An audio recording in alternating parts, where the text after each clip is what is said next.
a hacer un resumen, nomás para ubicarnos, ¿sí?, de lo que habíamos hablado la semana pasada, de todo lo que es la historia de Hanukkah y el motivo y cómo fue el proceso. Porque a veces, como dijimos, nosotros pensamos que la historia de Hanukkah es que ganamos los Maccabim, los Yehudim, ganaron una guerra, una difícil guerra, que era de pocos contra muchos, de Tzaddikim contra Reshaim, buenos contra malos.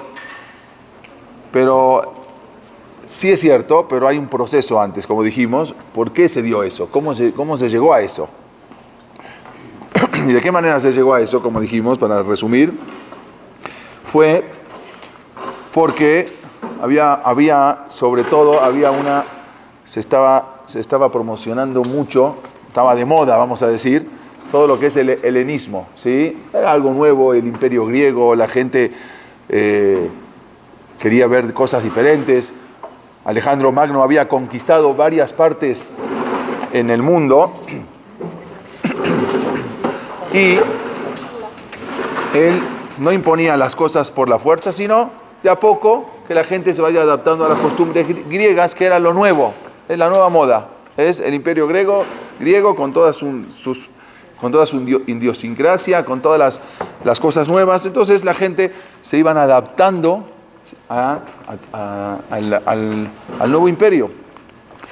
Entonces estaba todo perfecto, pero incluso, como dijimos, cuando llegó Alejandro Magno, después de haber conquistado prácticamente todo el mundo, llega a Jerusalén y cuando pensaban que iba a ser algo terrible, justamente sale a recibirlo el Cohen Gadol, que se llamaba Shimon HaTzadik, y Alejandro Magno se baja de su caballo, ¿sí?, y se inclina ante él, cosas que la gente se quedaron sorprendidos. ¿Cómo puede ser que prácticamente el emperador del mundo se baje de su caballo y se incline? Hagan de cuenta que de repente hoy en día viene Putin o viene Trump y llega a Israel y se para delante de Rav Haim Kanievski y se baja del coche y se inclina hacia él y le besa la mano. O sea, bueno, imagínense lo que era, todavía más, Alejandro Magno.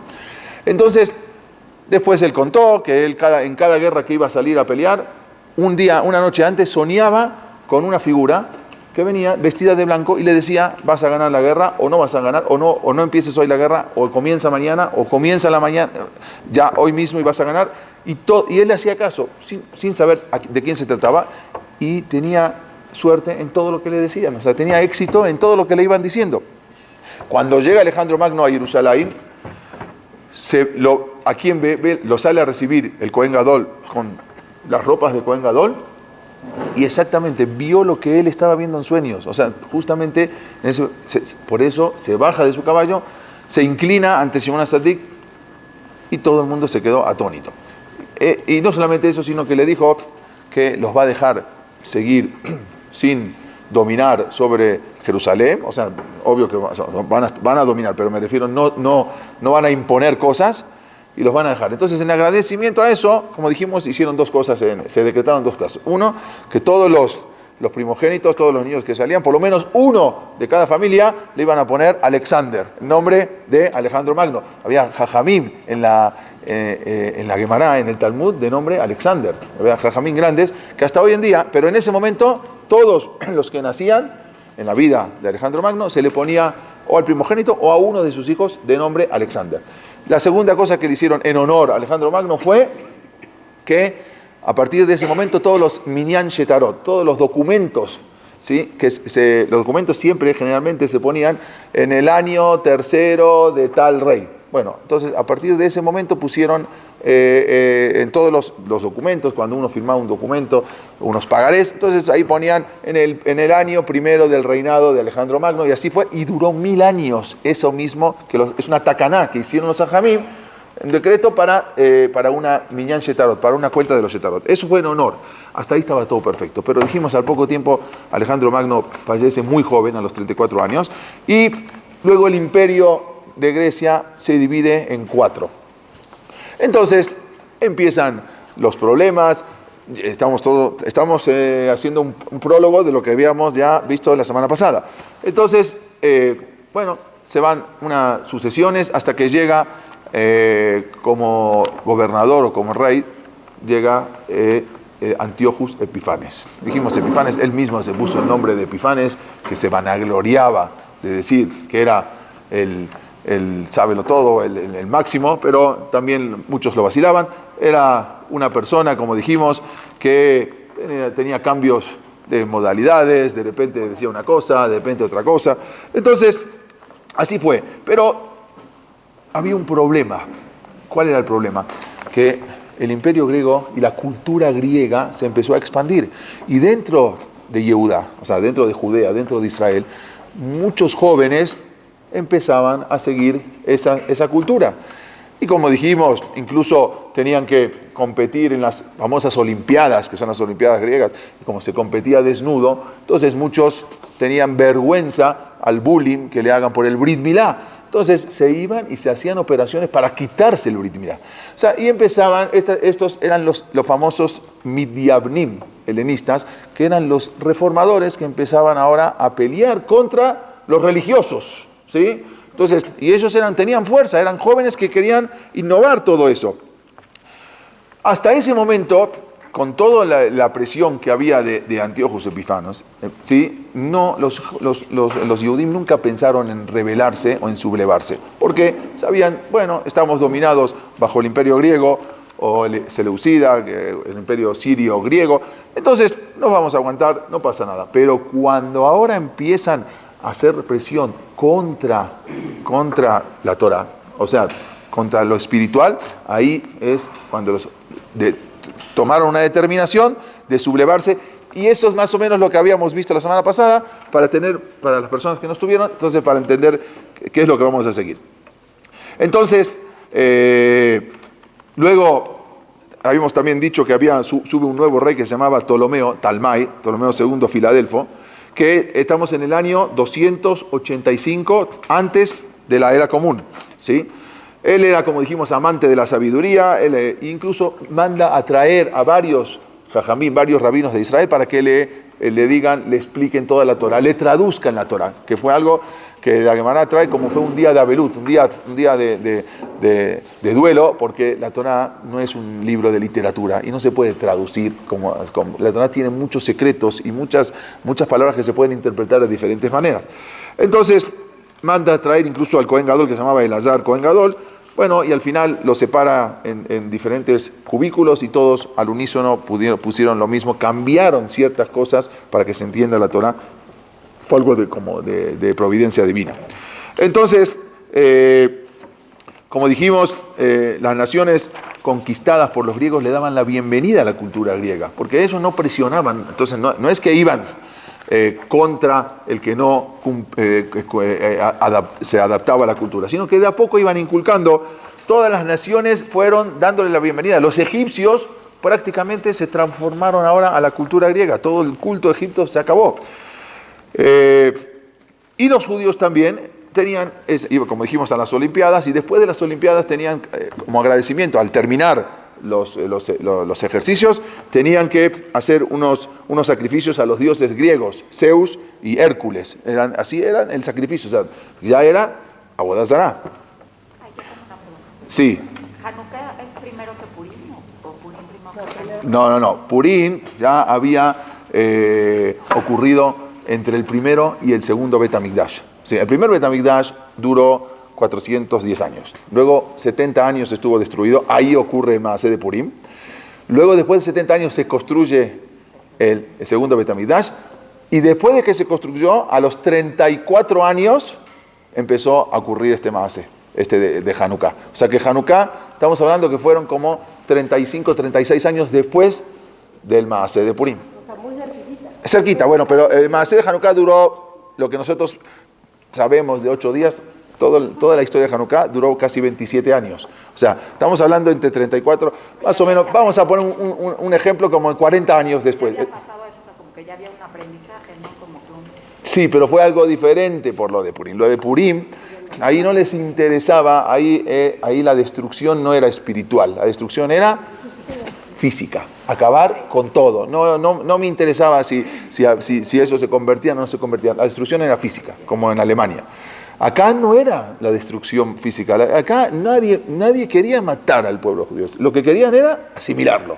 Esa era la intención, y esa fue la intención también de Antíoco Epifanos, que él le decía, no quería matar, sino quería asimilarlo. Entonces vamos a ver que como por ahora, por las buenas no se dio, bueno, ahora me voy a imponer por las malas, pero no matarlos, o sea, imponer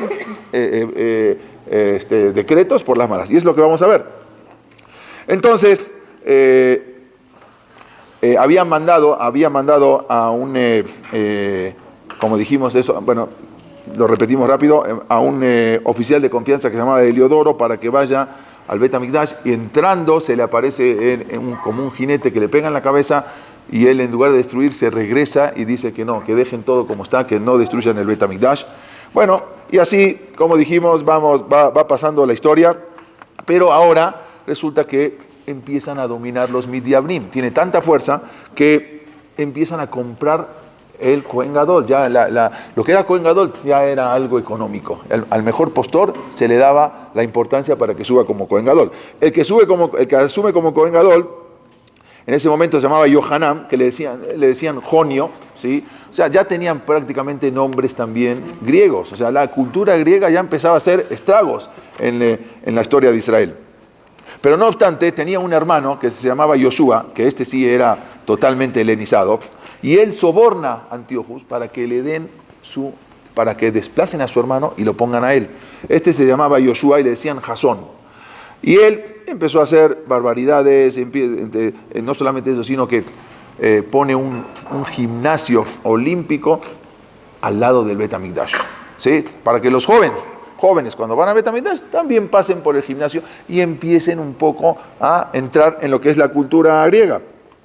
Luego otro vino y compró la que una que se llamaba Menelao, también era un judío totalmente asimilado, dio más dinero y, como dijimos, al mejor postor le venden el Cohen Gadol. Entonces este compra la que una del Cohen Gadol, y este también Menelao. No solamente eso, sino que aparte ahora empieza a extraer el dinero. O sea, hasta ahora no sacaban el dinero del Bet HaMikdash. Pero él, aparte de todo, empieza a vaciar el Bet HaMikdash. Entonces ya era algo terrible, era una situación muy difícil. Cuando los helenistas seguían insistiendo para que los judíos se asimilen, los helenistas eran Yehudim. Acuérdense que todo el problema de Hanukkah vino por ellos. Después salió todo lo que salió, pero empezó todo el problema por los judíos asimilados. Y siempre vamos a ver que el problema empieza en todas las generaciones. Y en todos los problemas que hubo en Am Israel, siempre empieza por ese lado. O sea, donde le busquemos, siempre es así. Entonces, ahora Antíoco Epifanos puso nuevos decretos, apoyado por los Midiabnim. O sea, ellos eran los incitadores. ¿Cuáles eran los, aparte de vaciar el Bet HaMikdash, había unos nuevos decretos, como dijimos? Una de las cosas fue que el 25 de Kislev, justamente cuando Hanukkah, unos años más adelante, pero ahora estamos hablando del 25 de Kislev, del año 167, antes de la era común, mandan a ofrendar, quitan ya la ofrenda en los korbanot, y ese día hacen un corbán de un cerdo, arriba del Mizbeach. Entonces, pero apoyado ¿por quién? Por el Cohen Gadol. O sea, el mismo Cohen Gadol es el que se encarga de ofrendar un cerdo arriba del Mizbeach. No estamos hablando de los griegos, estamos hablando del Cohen Gadol. Entonces, otra de las cosas, ya empezaron ahora a presionar, como no había tanta, los Jajamim y los judíos Perushim apartados, los que estaban dentro del camino de la Torah, no hacían mucho caso. Entonces ahora empiezan a prohibir, no se puede observar Shabbat, no se puede hacer Shabbat, Rosh Chodesh, ni Berit Milá a sus hijos. ¿Por qué? Porque eso era un desprecio para la cultura griega. El cuerpo humano de la cultura griega tenía que ser perfecto. Por eso tantos gimnasios, por eso tantas olimpiadas. Entonces, que un Yehudí tenga un defecto en el cuerpo, como ellos le llamaban defecto, no podía coexistir con la cultura griega. Por lo tanto, se prohibía y se castigaba con la tortura y con la muerte a quien haga Brit Milá a sus hijos. Entonces, otra de las cosas que trae la Gemara era que ahora vamos a ver que ya el decreto empezó a presionar contra la espiritualidad. Otra de las cosas era que una novia, en el momento que se case, saliendo de la jupá, antes de estar con el marido, tenía que pasar por el gobernador. Esa era una de las cosas que se decretó. Y entonces estaban los policías afuera de la jupá, afuera del Betagneset. Terminaba la boda y tenía que pasar primero por el gobernador para luego llegar con su marido. Y ahí los jajamim fue algo terrible, porque los jajamim decían, bueno, ¿qué hacemos? Si no era... Entonces muchas mujeres fueron a preguntar, ¿qué hacemos? Y en ciertos casos los jajamim dijeron, no hay nada que hacer, no había otra cosa. ¿Sí? Y tenían que irse con el gobernador, probarlas el gobernador y después entregárselas al marido. Y era algo terrible que pasó. Por eso antes las bodas eran todos los miércoles. Siempre las bodas, siempre van a ver, siempre las bodas siempre eran el día revií. El día miércoles eran todas las bodas, tuvieron que pasarla por otros días. El mismo, ¿cómo se dice miércoles en inglés? Viene de wedding, la palabra esa viene de boda. ¿Sí? ¿Por qué?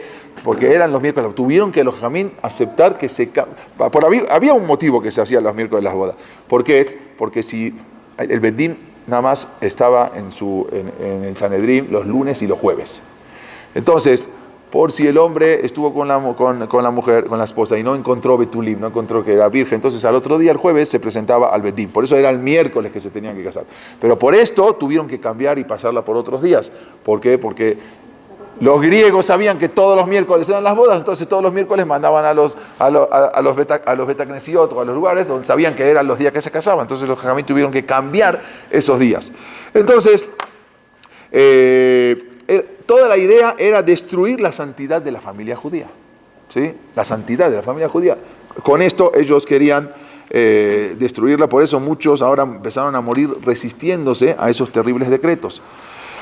Entonces, las mujeres, incluso que eran ahora los hombres, no, pero cuando las mujeres a escondidas iban y hacían Berit Milá a sus hijos, entonces en ese momento eran cuando las encontraban circuncidando a sus hijos, las asesinaban de una manera trágica junto a sus bebés.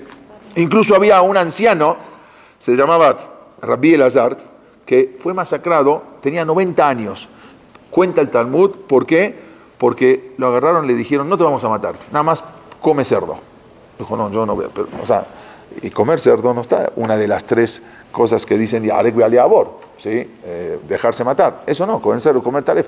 Dice, no voy a comer porque todo el mundo, después de 90 años, van a ver que yo ahora estoy comiendo cerdo. Dice, bueno, pruébalo. No, como no aceptó en ese momento, yo voy a hacer un mashal, voy a hacer una señal para todo mi pueblo. En ese momento lo mataron a Elazar. Entonces ya están viendo los que ahora la cosa se está poniendo más difíciles. Justo en esta época, pasó un maasé muy famoso, que es el maasé de Haná.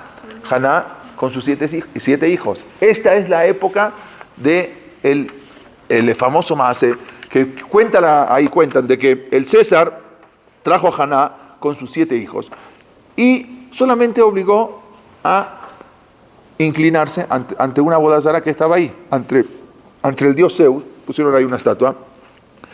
Y entonces, como no había respuesta, no se querían inclinar, entonces Barminan fue matando uno por uno delante de su madre.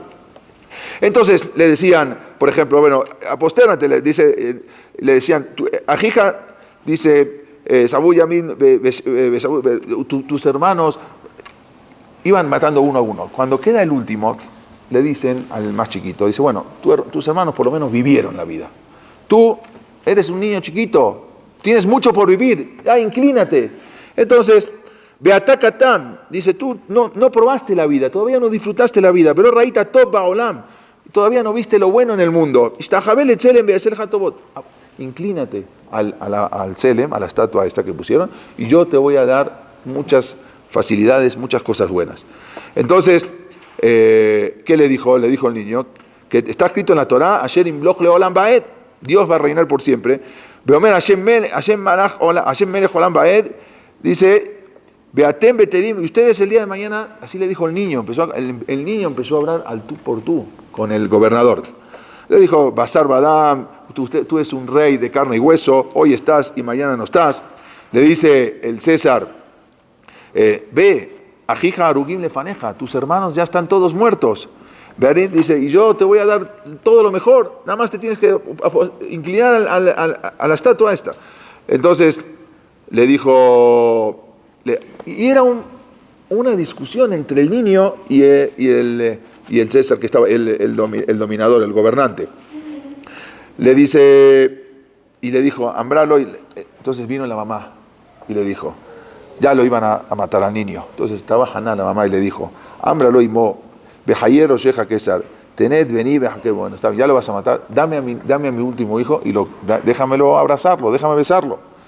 Le dieron a él, se lo dieron, como última petición.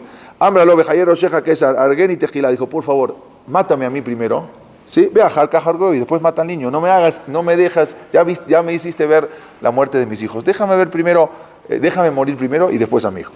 Le dijo el César, Eni yo me aleja, dice, no te voy a escuchar, no te voy a hacer caso. ¿Sabes por qué? Porque está escrito en tu Torah, no puedes matar a un toro con un becerrito el mismo día. Dice, yo no quiero matarte a ti el mismo día que tu hijo. Ya mató a todos los hijos. ¿Sí? Le dijo, que eres tonto, le dijo Haná, ya cumpliste las 612 misbot, porque ahora quieres cumplir esta misbah que te faltó de Otobet, Benó, Lotish, Hatub y Omejad, no matar. Dice, ¿qué me estás diciendo? La mamá, Naflai Moalab, la mamá abrazó a su hijo, Mitjabekeu, Benashekeu, y lo besó. Ámbralo, le dijo al hijo, venile, Lej es el Abraham Avinu. Le dijo al hijo, ve con Abraham Avinu y dile, Beemor Leja. Y así dijo mi mamá, Alta suas de ateja leja, dile, Betomar, Banita Misbeach, tú construiste un Misbeach. Dile cuando vayas al Shamaim, dile a Abraham Avinu, tú construiste un Misbeach. Y tú pusiste en el Misbeach ¿a quién? A Isaac tu hijo. Yo hice 7 Misbeach, no uno. Yo hice 7 Misbejot. ¿Sí? Y puse a 7 hijos arriba del Misbeach. Atani Sayom, Beanimase. Tú al final era una prueba, no mataste a tu hijo. Yo soy Maase, yo lo hice. Yo no fue una prueba, lo que tú hiciste, no llegaste a matar a tu hijo. Era una prueba y al final no se completó la prueba. Beanimase, yo de hecho lo hice. Dice, en el momento que lo estaba abrazando y besando, Gazar Alab, Beargu Alea. Dice, lo mataron delante de ella. Dice, ya cuando lo mataron, a este niño que estaba discutiendo con el César, los Jajamín dijeron que qué edad tenía este niño. Ben Shete Shanim, Beshisha Hodashim, Beshesha Otumexa. Este niño tenía 2 años, 6 meses y 6 horas y media. 2 años y 6 meses. Un niño que discutía al tú por tú con el gobernador. Dice que después de este maasé, ella se subió a una azotea o algo y se echó y se murió. Haná. Haná dice, le dijo a Abraham Avinu, tú hiciste un Misbeach, yo hice 7 Misbeach. Nada más esto para entender la crueldad, porque ahora ya se transformó en crueldad, porque querían arrasar. ¿Qué es lo que quería? Quería que se aposternen a la boda saná. No es que lo iban bueno, si te aposternas te voy a dar todos los beneficios del mundo. No aceptó. Entonces ahora, posteriormente, como dijimos, Haná se arrojó desde un techo donde también ella encontró ahí su muerte. Historias como estas dieron un impulso al pueblo judío, que le dieron esa fortaleza, ¿sí?, para resistir ahora a estas terribles persecuciones. Como dijimos, la rebelión ahora contra los griegos no fue por una independencia nacional. Queremos una independencia, no, la rebelión no fue contra eso. Porque ya que en los tiempos del dominio persa, de los tiempos de los ptolomeos egipcios, nunca intentaron rebelarse. Pero cuando los griegos ahora hicieron imposible la observancia de la Torá, ahí es cuando viene la sublevación. Y entonces ahora viene el maasé de las guerras de Hanukkah. Cuando las tropas griegas llegaron a la ciudad de Modim, había una ciudad que se llama así, reunieron a todo el pueblo en la plaza. En esa ciudad reúnen a todo el pueblo en la plaza principal, y ordenan al jajam de la ciudad, al líder, que se llamaba Matitiau, en Modim, ordenan a que lo traen y que ofrenda, dicen, necesitamos que tú hagas una ofrenda aquí de un cerdo. Es todo. Ofrenda a un cerdo delante del Dios, y nosotros nos vamos y nos retiramos de la ciudad. ¿Sí? Llegan, reúnen a todos los Yehudim, le dijeron, lo único que queremos es que tú, el líder, el rabino de toda la ciudad, hagas una ofrenda de un cerdo. Ya, y nos vamos. Ya, con eso nos damos por hecho de que tú ya eres de los nuestros, ya te helenizaste igual que todos tus amigos, todos tus el pueblo, que cada vez era una asimilación tremenda. Entonces, él se negó a hacerlo, se negó. En ese momento, y no solamente que se negó, sino que empezó a exhortar a los habitantes, empezó a hablar a toda la gente que estaba ahí, a mantenerse firmes en la Torá. No hagan lo que están diciendo. Y estaban rodeados por los soldados griegos. Pero cuando él se negó, inmediatamente salió de las filas de ahí, de los Yehudim, un judío, Midiabri, era helenizado, que él mismo, como no lo hizo el rabino, lo hizo él. Y agarró el cerdo y lo ofrendó, hizo un sacrificio al dios Zeus. ¿Sí? Y le hizo el sacrificio. Él mismo, otro judío. En ese momento, Matitiahu, que estaba aquí con sus hijos, estaban su hijo Yohanan, Shimón, Yehudá, Elazar y Jonatán, lo asesinaron al Yehudí, ¿sí? Que estaba en ese momento ofrendando. Y no solamente eso, a él y a todos los soldados que estaban alrededor griegos, que no se esperaban una rebelión de esa manera. O sea, los atacaron, de repente nunca se imaginaron que venían armados, estaban armados. Entonces en ese momento matan al Yehudí que estaba ofrendando al cerdo y a todos los que estaban alrededor. En ese momento se para Matitiahu en la plaza pública y dice: Mila Hashem Elai. ¿Quiénes son los que están con Hashem? Que vengan conmigo, porque muchos ya no estaban con Hashem. En ese momento, Mila Hashem Elai. Posteriormente, Matitiahu y sus hijos huyeron hacia las montañas, porque sabía que ahora va a venir la cosa muy fuerte. Entonces huyen hacia las montañas junto a otros guerrilleros, se arman una serie de guerrillas, o sea, se juntan ahí y empiezan ahí una serie de guerrillas contra la opresión griega. Ya estamos hablando que ahora empiezan esto de las guerras contra los griegos. Entonces, pero Matitiahu, que ya era anciano, en ese momento ya falleció, dejando como líder a su hijo Yehudá. Yehudá quedó como líder de los Macabim. Estos se llaman los Macabim. ¿Quién? Sí. Sí, en ese momento era el Cohen Gadol. No vivía ahora en el Bet HaMikdash, tenía el Modim muy cerca y ahí estaba el Cohen Gadol, pero ahora fallece. Pero el Cohen Gadol, él era el verdadero Cohen Gadol, nada más que estaba comprada la Kehunah. Había otros que se sublevan, pero el verdadero Cohen Gadol era él. Entonces, él ahora fallece y deja a su hijo Yehudá, que se hizo de un pequeño ejército de 6.000 hombres. ¿Sí? Nosotros leemos, bueno, que eran 7 contra todo el ejército. No eran 7, eran poquitos, eran 6.000 hombres. No eran 7 que pelearon contra millones. Tampoco podemos hacer así. Tampoco cuando le enseñemos a nuestros hijos, sí, era Matitiahu con sus hijos, en total son 7 personas que lucharon contra 25.000 o 100.000 hombres. No, hicieron un pequeño ejército que también era algo totalmente desproporcionado.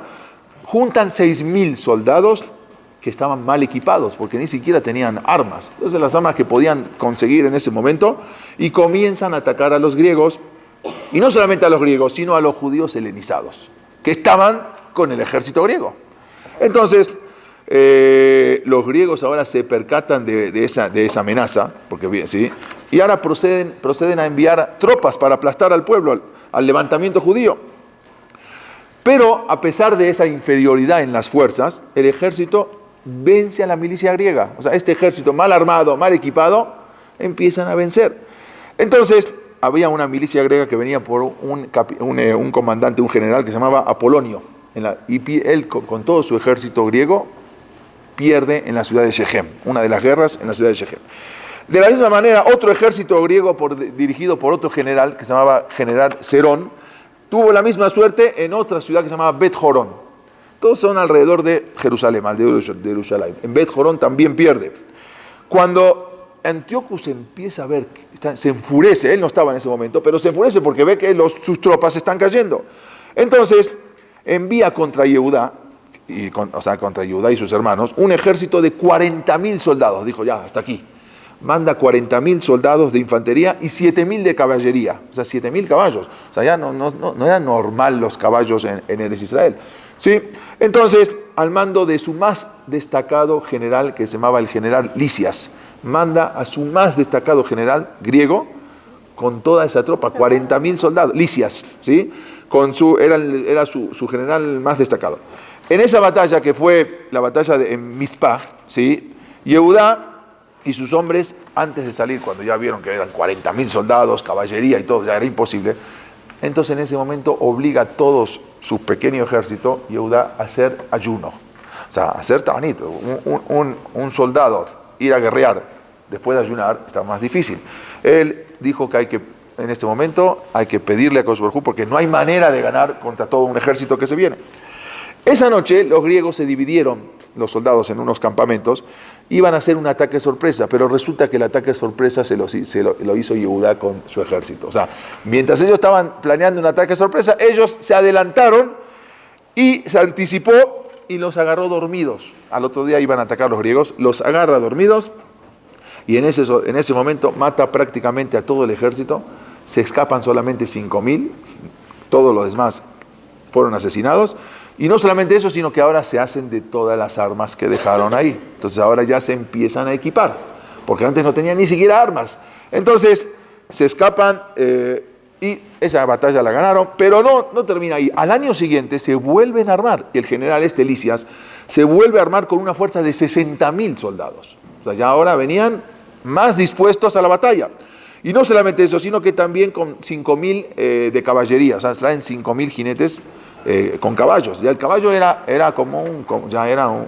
un arma de guerra mucho más importante. Israel no tenían caballos y apenas tenían unos burritos. ¿Cómo van a pelear? Allí Yehudá se arma con 10.000 hombres, ¿sí? Y con mucha emuná en Akadosh Baruj Hu, los atacan otra vez primero y asesinaron de los 60.000 a 5.000 soldados. De repente, en un día, 5.000 soldados griegos mueren. Al ver esto y la determinación del pueblo judío, que vio que nunca se iban a rendir, porque ya le estaba costando el imperio griego.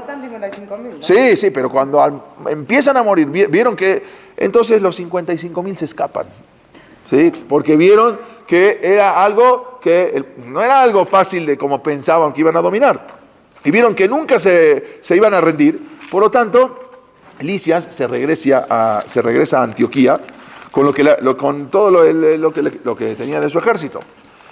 Mientras fallece Antíoco. Ese Antíocus Epifanos fallece, no en Israel, fallece en otro lado, una terrible enfermedad. Y antes de morir, escribe que se arrepiente de haber empezado la guerra contra los judíos, porque nunca se imaginó que iba a ser tan difícil. Pues, un ejército de 5.000 hombres contra 100.000, no hay manera. Y él se arrepintió toda la vida de empezar esa guerra. Pero Yehudá y sus soldados en el año 165, ¿sí?, antes de la era común, entonces, en ese momento, cuando ya se van los griegos, entran a Jerusalén, al Bet Hamikdash, que estuvieron varias semanas retirando los escombros, todo lo que hicieron los griegos en el Bet Hamikdash, retirando todos los ídolos que habían puesto dentro del Bet Hamikdash, en el altar, y entonces empezaron a hacer los arreglos necesarios para el funcionamiento. Ese día era el 25 de Kislev, del año 164. Exactamente. 3.597, el año 3.597, el año 164, exactamente 3 años después de que habían hecho la ofrenda del cerdo, justo el 25 de Kislev, pero 3 años antes, entran y encuentran, no estaba destruido el Bet Hamikdash, pero lo encuentran deshecho prácticamente. Y ahí quitan todo lo que, o sea, empiezan a limpiar el Bet Hamikdash. Y ese mismo día los Kohanim reanudan la ofrenda en el Bet Hamikdash, el 25 de Kislev del año 3597, 164. Pero nosotros sabemos de que la historia de Hanukkah era que no había el aceite, ¿sí? Eso es lo que sabemos, que no había aceite, pero había una cosa principal, no había menorá, no aceite. Pero la menorá también se la habían robado. Nosotros decimos, uy, porque no había aceite. No, pero ni menorá había tampoco. La menorá que estaba en el Bet Hamikdash no había. Entonces tuvieron que hacer una menorá de madera, ¿sí? En ese momento empiezan a construir y en unas horas hacen una menorá de madera. Nosotros sabemos el nes de Hanukkah, del aceite, que duró 8 días, pero no había ni siquiera menorá para encender. Entonces, en ese momento hacen provisionan una menorá de madera, y cuando quieren encender, pero no encuentran nada, ni un jarrito de aceite, tenía que ser con el sello del Cohen Gadol. Entonces no había, ese es el milagro, que encuentran uno. Dice, bueno, uno, hasta que puedan ahora sacar y otra vez hacer aceite, iban a tardar como 8 días, pero ese fue el Nes de Hanukkah, que duró ese mismo aceite durante 8 días, pero no había ni siquiera, como dijimos, menorá. No obstante, milagrosamente, como dijimos, ardió durante 8 días, hasta que pudo ser procesado un nuevo aceite puro. Bueno, entonces llenos de alegría ellos ahora vieron una señal divina, porque ya, o sea, ¿cuál fue el Nes de Hanukkah? Si el Nes de Hanukkah, ¿por qué tanto el Nes de Hanukkah es del aceite? Si el Nes de Hanukkah fueron las guerras, o sea, mucho más, o la menorá. Entonces, ¿por qué tanto nos enfocamos al tarrito de aceite? Exactamente, era una señal que le estaban dando del cielo, de Akadosh Baruj Hu, le estaba mandando por Olam una señal. Si ya vieron en esa señal que un Nes, un milagro, que un tarrito de aceite que apenas iba a durar para unas horas, duró 8 días, entonces ya están viendo ahora la luz, el milagro. Cuando uno ve algo, hace un Nes, se da cuenta que Hashem está con él.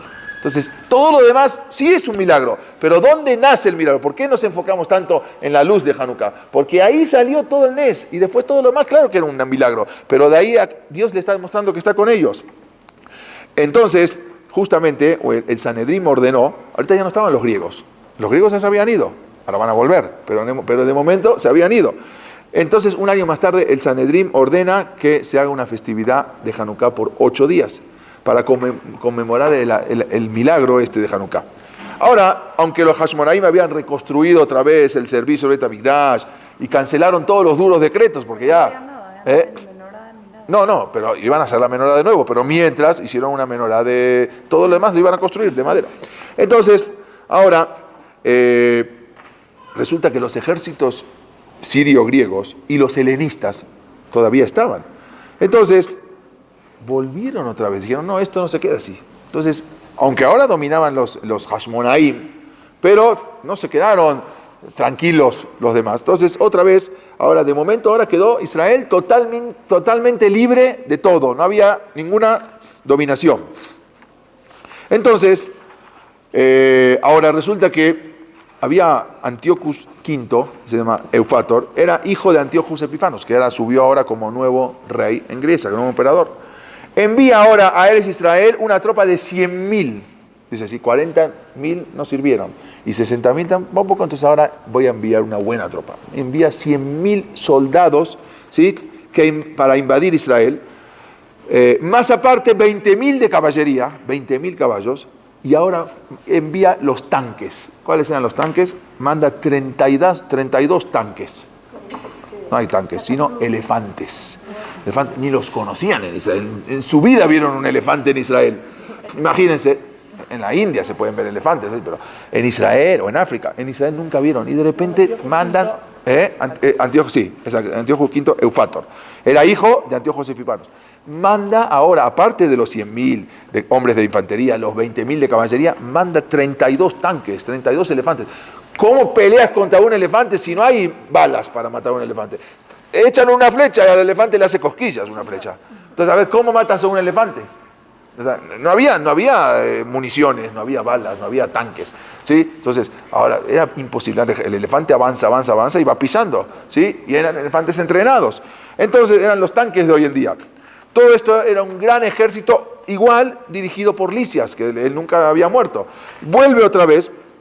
Uno de los hijos de Matitiahu, que se llamaba Elazar, al ver al elefante, un elefante todo adornado, erróneamente pensó que ahí arriba venía el general Lisias. Entonces se acerca al elefante para clavarle una espada y tratar de matarlo, pero el elefante murió, pero él murió aplastado. O sea, no estaba Lisias ahí, el general. Entonces se cae el elefante y aplasta a Elazar. Y muere uno de los hijos aplastado. En ese momento, con Jerusalén a punto de caer en manos de los enemigos, porque ahorita sí el ejército era un ejército implacable de 100.000 hombres, entonces pasa algo que acá mamás se ve la mano de Akadosh Baruj Hu. No había manera de ganar a 100.000 hombres. Hasta ahora puede ser, pero ahora ya empezaron a morir los Hashmonaim.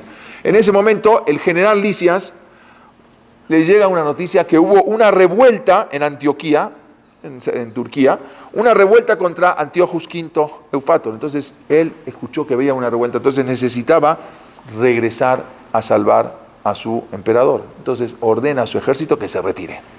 O sea, esto fue algo sin pelear, no había manera de pelear. En ese momento el general Lisias ordena que se retiren y él mismo dice, quiero un tratado de paz.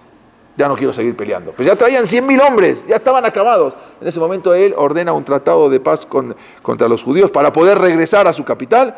Entonces, y ya intenta, había un golpe de Estado en Grecia, él pensaba que también en Grecia había un golpe de Estado, entonces tenía que regresar con sus hombres y se retira. ¿En Turquía o en Grecia? En Turquía y en Grecia, todo era el imperio Antioquía y en Grecia también.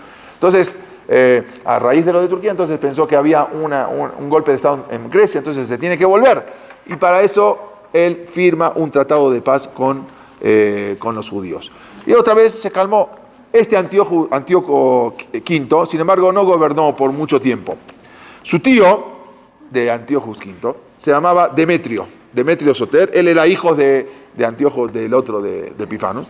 Entonces, él ahora manda a ejecutar al general Lisias.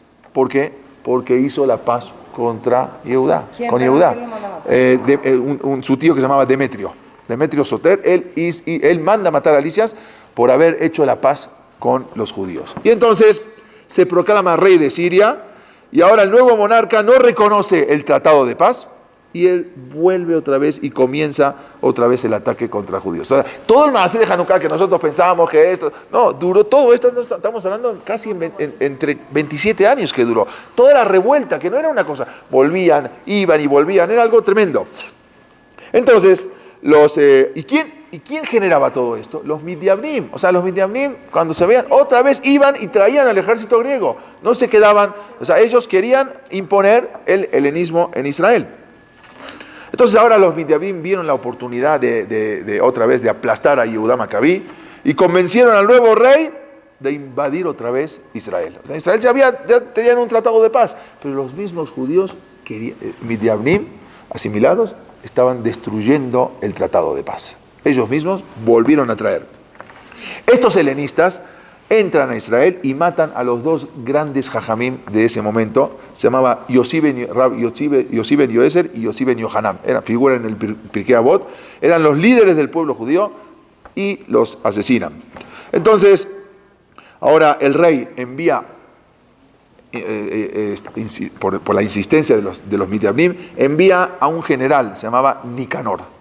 Este general Nicanor, él jactándose de que iba a incendiar el Bet HaMikdash, y viene con una tropa, trae 35.000, invade Judea, o sea, Judá con 35.000 soldados.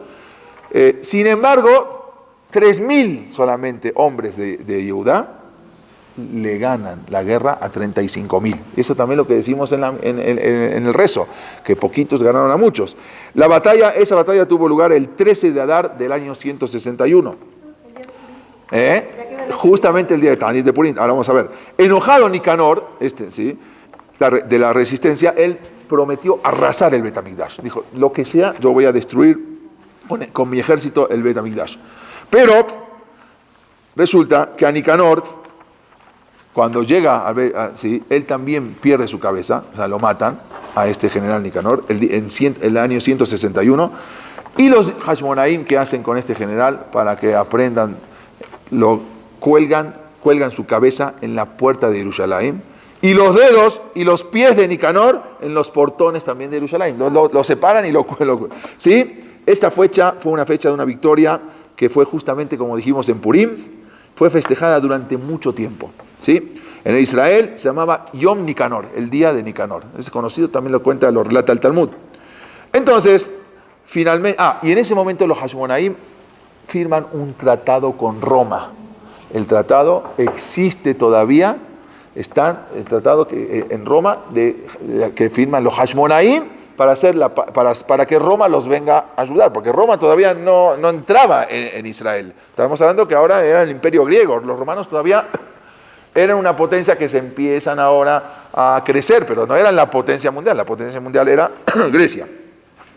Entonces, finalmente, como dijimos, las luchas políticas dentro del mismo imperio griego seleucida, hicieron que los sirios griegos abandonen toda esperanza de dominar al pueblo judío. O sea, ya, después de lo que pasó con Nicanor y que colgaron al general por todos lados, entonces ya dijeron, ya, hasta aquí, ya no queremos más.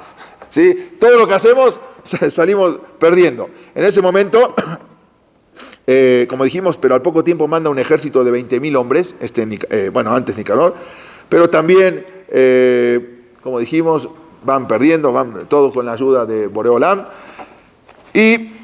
pero también fueron muriendo en las guerras los hijos de Matitiao, todos los Hashmonaim. y Shimón, que fue el único sobreviviente de los Macabim. Ya habían fallecido todos, el único que queda fue Shimón. Él elimina al último de los griegos y al último de los helenistas. Shimón, con su pequeño ejército, va, ¿sí?, limpia Eretz Israel de los helenistas, de los mismos Midiabrim, judíos, y trae al final la paz y la independencia a Eretz Israel en el año 3622, que fue el año 139, antes de la era común. 3622. Shimón, con su ejército, echó completamente, poco a poco fue echando al ejército griego. Sí, al ejército griego, o sea, el ejército sirio griego. Hasta que quedó, o sea, Yehudá, que era Judea, quedó totalmente libre el 23 de Adar del año 142, queda completamente libre Eretz Israel, ya de griegos. Los habitantes de Jerusalén entraron al último bastión sirio griego, en la ciudad de Acre. Y ahí ese día lo proclamaron como un día de fiesta. Prácticamente se acaba todo el imperio griego en Israel. Entonces, los reyes sirios vieron toda la complicación de todo lo que había pasado. No solamente, ya que habían perdido muchos hombres, quitan los impuestos, porque Israel también estaba subyugada a impuestos griegos. No solamente eso, sino no solamente que ya se retiran, sino que quitan todos los impuestos que habían puesto sobre Israel. El 18 de Elul del año 140, Shimón fue proclamado como Cohen Gadol. O sea, ya, como dijimos, la Keuná se compraba. Ahorita se limpió de todo eso, y Shimón, que era el último de los Macabim, lo proclaman como Cohen Gadol. Incluso se enviaron a acuñar monedas con su nombre, ¿sí?, que hoy en día ya se encontraron esas monedas, están en el Museo de Israel, que dice Shimón era el príncipe de Israel. Las monedas hoy en día se encontraron, están en el museo, ahí dice Shimón. Y eso fue, ya, se acabó, se limpió, terminó. Después de 27 años se termina todo el imperio griego. Y esto es lo que es la historia de Hanukkah. Es algo que uno piensa que a veces todo lo que pasó, no, pero todo eso lo trajeron los mismos Yehudim, y van a ver en todos los años, en las inquisiciones, en los pogroms, en la Shoah, siempre los mismos Yehudim son los que provocan. Y eso no es algo ajeno, porque está escrito en el Naví, tu destructor de ti va a salir. O sea, todo eso a veces uno no entiende, pero eso es lo que uno tenemos que tratar de transmitir. Todo lo de Hanukkah, que a veces no pensábamos que era una guerra, sí, una guerra, pero una guerra dentro del pueblo de Israel, que los mismos Yehudim fueron los que trajeron a los Midiabrim. Y quiero contarles algo que sucedió en Hanukkah, que quizás algunos lo saben, pero fue algo increíble que les quiero relatar. Una historia, la historia de Hanukkah, que no estamos hablando de hace mucho tiempo, sino ya estamos hablando ya en tiempos mucho más recientes.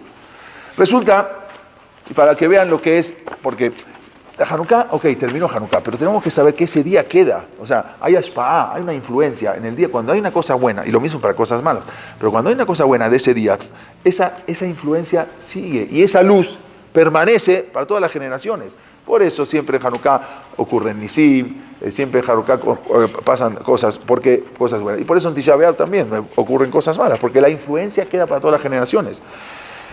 En la noche del 17 de diciembre del año 1775, ahora estamos hablando ya hace unos 300 años, era la guerra de la independencia, estaban en la guerra de independencia de Estados Unidos. Había uno de los soldados, se llamaba Haim Salomón, o Haim Solomon, era un soldado judío que estaba dentro de Estados Unidos peleando por la guerra, no era el único, había varios. Entonces, pero él en ese momento no estaba pensando en la batalla. Él, ese 17 de diciembre, toda su preocupación era que esa noche era el primer día de Hanukkah. Y su preocupación estaba dentro del campamento, cómo iba a encender esa noche Hanukkah.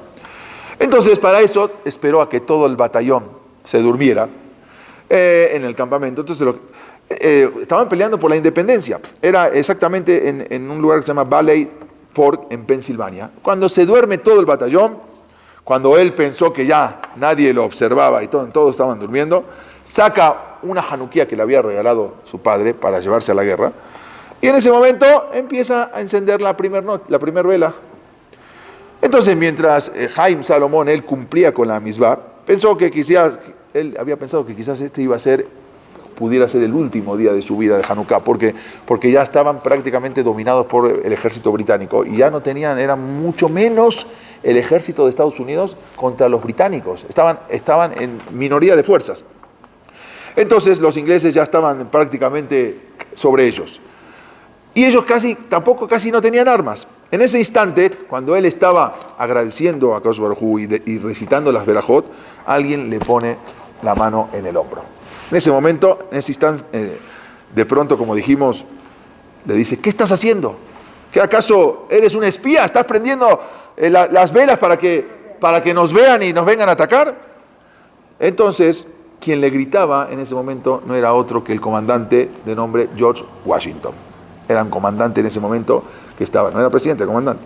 Entonces, era del ejército revolucionario. En ese momento, él responde, no, mi general, no soy para nada un espía, solamente soy un judío observante y estoy encendiendo y cumpliendo uno de los preceptos de la Torá. No soy para nada un espía. Entonces George Washington le pregunta, bueno, pero ¿qué tipo de precepto es ese? ¿Qué significa ese candelabro que estás encendiendo? Entonces él le dijo, Haim Solomon le contesta, que los judíos en todo el mundo encienden velas esta noche. Hoy es la primera noche de Hanukkah, ya que es una fiesta del milagro. Y dice, ¿qué milagro? Dice, bueno, milagro que aproximadamente hace 2000 años, nosotros, los Yehudim, estábamos luchando una guerra muy despareja. Y muy parecida a esta, que también estaba despareja. Porque estábamos luchando por la verdad, estábamos luchando por la libertad. Entonces, le dijo, éramos mucho menos en número, y éramos mucho menos de lo que somos nosotros ahora. En una proporción de 1 a 100, así éramos nosotros. Pero ganamos la guerra porque creíamos en esa causa justa y Akadosh Baruj Hu y nuestro Dios nos ayudó.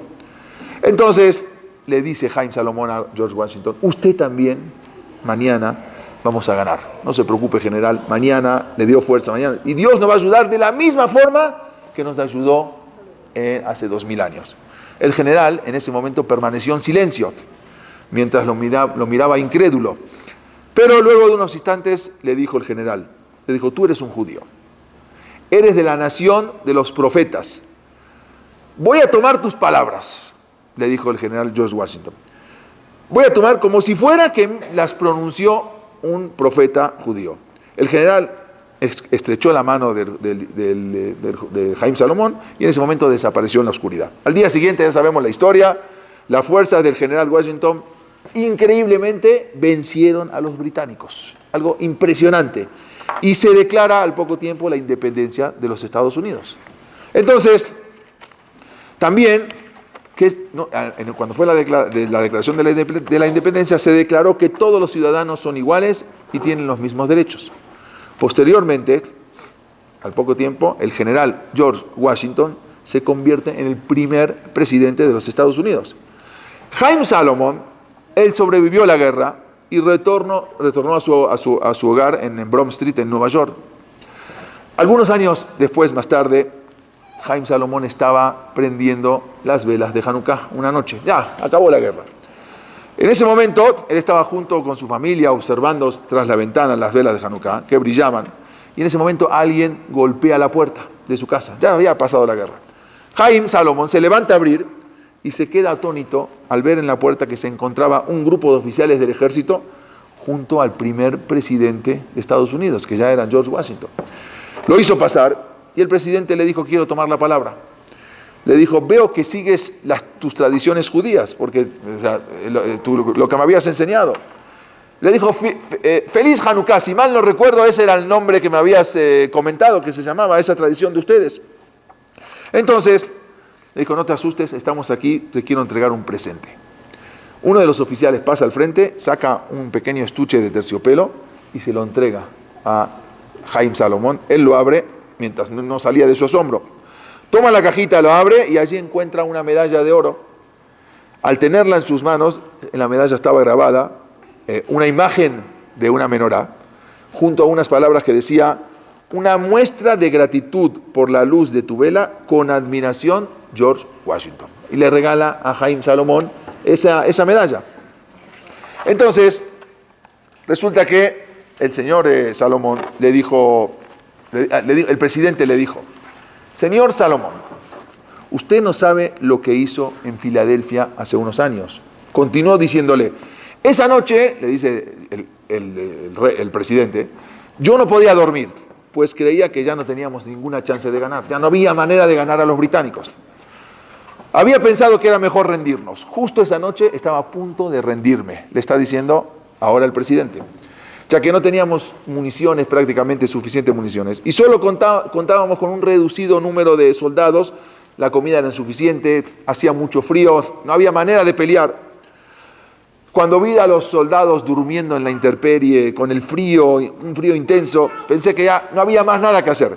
Sin embargo, esa noche te escuché a ti y vi esas luces. Y esas luces me dio una energía que no te puedo contar. Y dije: no nos vamos a rendir y vamos así poder seguir adelante y ganar la guerra. Sentí que ya estábamos del lado correcto. Y esa era nuestra causa. Por eso vine ahora hasta tu casa para agradecerte y condecorarte y decirte que esta noche también es mi fiesta. Te digo. Para mí, Hanukkah significa la luz de la esperanza, la luz de la libertad. Así le dice George Washington a Haim Salomon. Y en ese momento le cuelga la medalla de oro sobre su cuello, mientras las lágrimas de Haim Salomon caían de sus ojos. La medalla entregada por George Washington a Haim Salomon aún existe como testimonio de la fuerza de Hanukkah en el Museo de Historia Judía de Nueva York. Esa medalla que le regala Haim Salomon. Posteriormente, George Washington lo nombra a Haim como su principal colaborador en asuntos económicos, o sea, lo trae ya a trabajar con él. Y Haim Salomon siguió colaborando con el presidente y solicitó ayuda a sus hermanos Yehudim, que eran los sefaradín que vivían en ese momento. Estamos hablando de 1780. Le pide a sus hermanos, que eran integradas, estaba mayoritariamente la comunidad judía por familias pudientes de sefaradín, que eran originarios de Portugal y de España, que se habían ido a Holanda, Países Bajos, y luego fueron a Estados Unidos. Eran descendientes de los que habían expulsado de España. Entonces, y les pide donaciones para el ejército. Su acción fue tan exitosa que el mismo presidente George Washington expresó sobre Haim lo siguiente. No en ese momento, sino después. Dijo así: sin la actitud de Haim Salomón, los acontecimientos de la historia habrían sido diferentes. Debido a que el ejército de los Estados Unidos no habría resistido una guerra contra los británicos y el resto de los enemigos que querían impedir su existencia. O sea, prácticamente le está diciendo a George Washington que ganamos la guerra por la ayuda que nos dio después cuando nos hicieron donaciones y pudimos pelear contra, tener armas y pelear contra los británicos. Así también, hace algún tiempo erigieron una placa en homenaje en la sinagoga de la prestigiosa, hay una academia militar americana, se llama West Point, hay una sinagoga. En ese pusieron una placa en memoria de Haim Salomón. Quiere decir, Haim Salomón, que se los quiero mostrar aquí, ¿sí? Él prácticamente fue un agradecimiento a todo lo que hizo, y esa luz de Hanukkah es la luz que Besat Hashem nos ilumine a nosotros para poder seguir adelante. Está por acá, ¿no? Acá atrás, sí. Acá, si lo que este es Haim Salomón, ya de más grande, que fue el soldado que prácticamente salvó al ejército, y fue al ejército de Estados Unidos, que fue prácticamente el mismo milagro que sí, porque de los pocos que ganaron a muchos, que fue propiciado exactamente por Haim Salomón. Esta es la historia de Hanukkah. Lo que tenemos que aprender es esta luz de Hanukkah, que Besat Hashem nos pueda dar esa luz para seguir adelante y con eso esperar la llegada del Mashiach, la Geula, pronto en nuestros días. Amén.